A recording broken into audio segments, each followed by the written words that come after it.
Halo teman-teman, perkenalkan nama saya Jordan Timothy Purba dari Prodi Manajemen Sumber Daya Akuatik Angkatan 2017 dari Universitas Gadjah Mada, Yogyakarta. Pada kesempatan kali ini, saya akan menunjukkan tentang alat dan bahan serta cara kerja dari salah satu acara praktikum konservasi yang berjudul Ikan Karang. Silakan menikmati. Karena kegiatan praktikum dilakukan di dalam air, maka kita membutuhkan alat dasar snorkeling untuk membantu aktivitas kita dalam melakukan kegiatan tersebut. Baiklah, ini dia.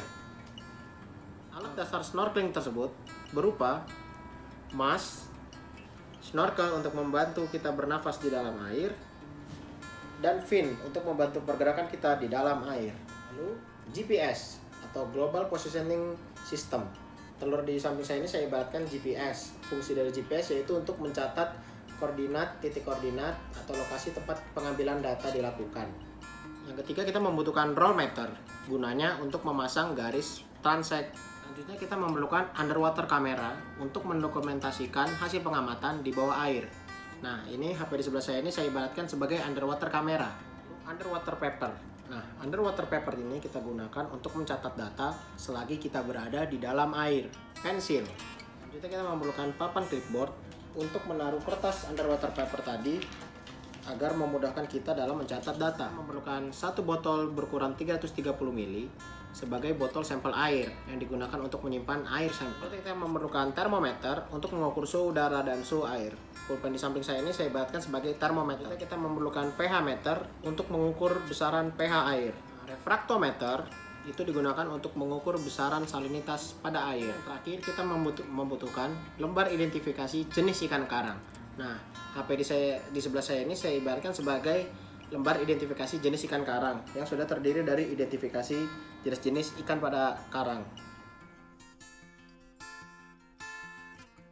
Pertama-tama kita harus membuat garis transect. Nah, garis transect itu kita usahakan harus sejajar dengan garis pantai. Ini kita ibaratkan sebagai garis pantai. Karena garis transect harus sejajar, nah kita buat seperti ini di sini. Ini anggapnya sudah di perairan karena sejajar. Lalu jangan lupa setelah kita memasang garis transect, jangan lupa kita menggunakan GPS untuk menentukan titik koordinat di mana kita akan mengambil sampel. Karena kegiatan praktikum kita laksanakan di dalam air, sehingga kita membutuhkan alat dasar untuk membantu snorkeling seperti masker, terus ada snorkel, dan juga fin untuk membantu pergerakan kita tentang di dalam air. Jangan lupa juga kita membawa underwater paper yang sudah ditaruh di atas clipboard dan juga pensil underwater. Lalu jangan lupa juga kita membawa lembar identifikasi jenis ikan karang. Metode pengambilan data yang dilakukan yaitu dengan UVC atau Underwater Visual Census.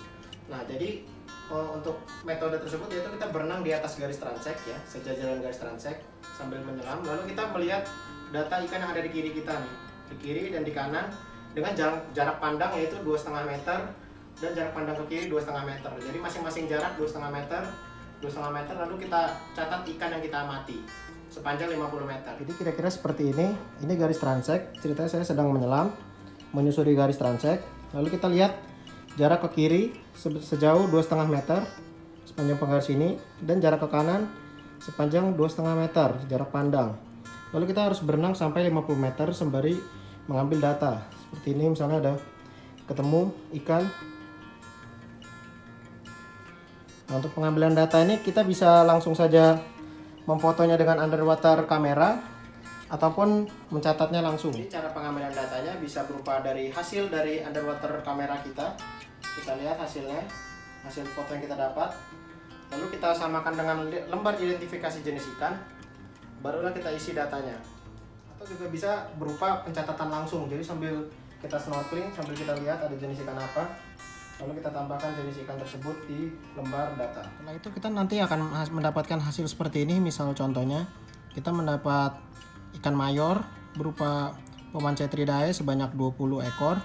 Untuk kelompok ikan indikator ada Chaetodon dan Chlorurus masing-masing sebanyak 5 ekor. Lalu ikan target kita mendapatkan famili Acanthurus, Singadus, dan Cephalopolis. Nah, nanti dari jumlah ikan ini akan dijumlahkan semuanya hingga dapat hasil total yaitu 63.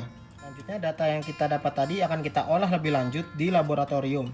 Berikut hasil analisis data yang kita lakukan, pertama kita mencari indeks keanekaragaman ikan. Nah, ini ada rumusnya. Lalu kita mencari indeks kelimpahan atau densitas dari ikan dengan rumus berikut, dan indeks dominasi. Nah, ini berserta keterangan NI adalah jumlah individu per famili, N merupakan jumlah individu keseluruhan, dan A adalah luas bidang transek.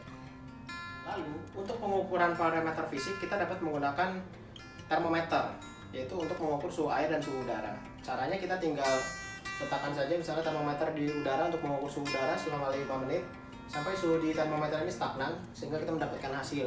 Begitu juga ketika di air kita celupkan mungkin sampai ujung sini saja, kita tunggu 5 menit baru kita dapatkan hasil dari suhu air dan suhu udara yang kita inginkan. Selanjutnya untuk pengukuran pH, kita ambil air sampel menggunakan botol sampel air, lalu kita ambil pH meter. Di sini saya ibaratkan remote ini sebagai pH meter.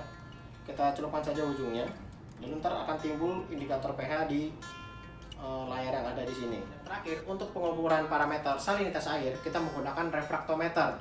Cara penggunaannya sangat gampang. Kita ambil refraktometer, lalu kita teteskan beberapa air sampel tadi di ujung refraktometer. Lalu kita lihat melalui lubang, usahakan kita dari arah cahaya biar terlihat, nanti muncullah terlihat nilai dari salinitas air tersebut. Terima kasih.